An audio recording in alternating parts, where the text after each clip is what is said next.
Hey guys, it's Miss Kim from the Boys and Girls Club. I am coming to you from my backyard today. I am going to read you a little story about being nice and kind, and that way you can make sure that you do that every day, and you can tell me some ways that you've been nice and kind in the past few months since we've seen each other.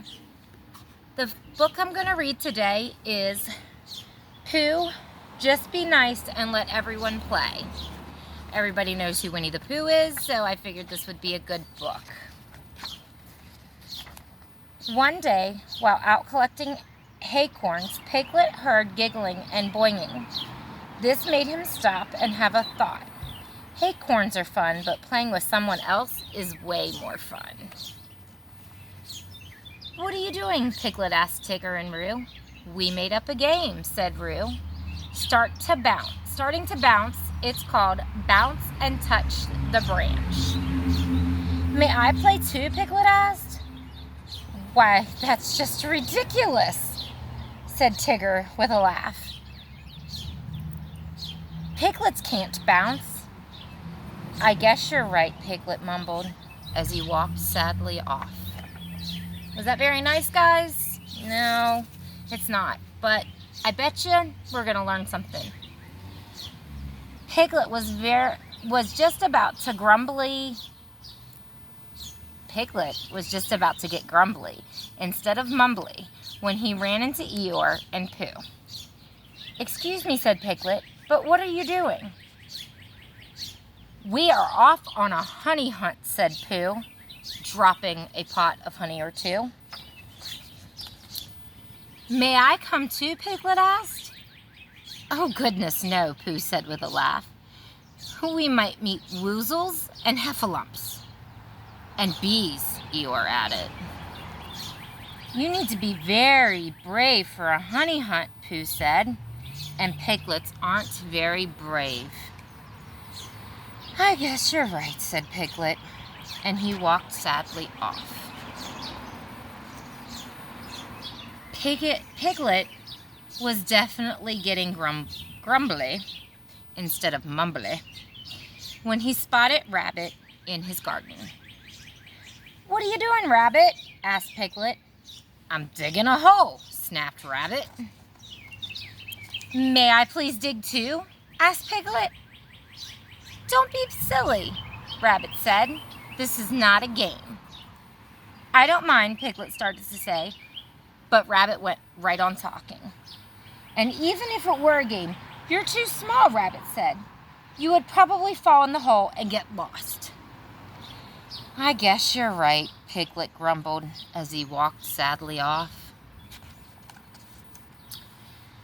Piglet was definitely grumbly now, and very mumbly too. "Nobody wants to play with me," Piglet thought. "I can't bounce, I'm too small, I'm not brave. What am I good for?" He thought, and he noticed a nice little hill. "I know," said Piglet. "I'll make up a game of my own." So Piglet climbed up the little hill and came up with a very excellent plan. Piglet built himself a little castle out of sticks and twigs, and when he was done, he made a little crown. And when it was on his head, he said, "My game will be called King of this Hill." Piglet was just starting to make up a song about being Piglet, King of this Hill, when he heard giggling and boinging and shuffling and oh-mying. "May we play too?" Roo and Tigger and Eeyore and Pooh and Rabbit asked all at once. "Oh dear, I don't know. This is my castle, and my castle is only big enough for me." "Oh, that's all right," said Pooh. "After all, we wouldn't let you play with us earlier." Poor Piglet felt terrible. He saw how sad all his friends looked, and he remembered how bad he had felt when he was left out. Suddenly, Piglet had a whole new thought. Perhaps we can make my castle bigger. Then we can all play together. Which is exactly what they did. And they all promised never to leave Piglet or anyone else out of their games ever again.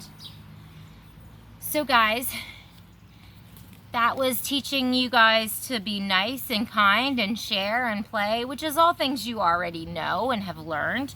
But sometimes it's a good reminder, and it's always nice to hear a Winnie the Pooh story. So I want you to tell me your favorite part of the story, and tell me what your favorite book is about being kind and nice. And I'll see you next time. Thanks for coming by and reading a book with me.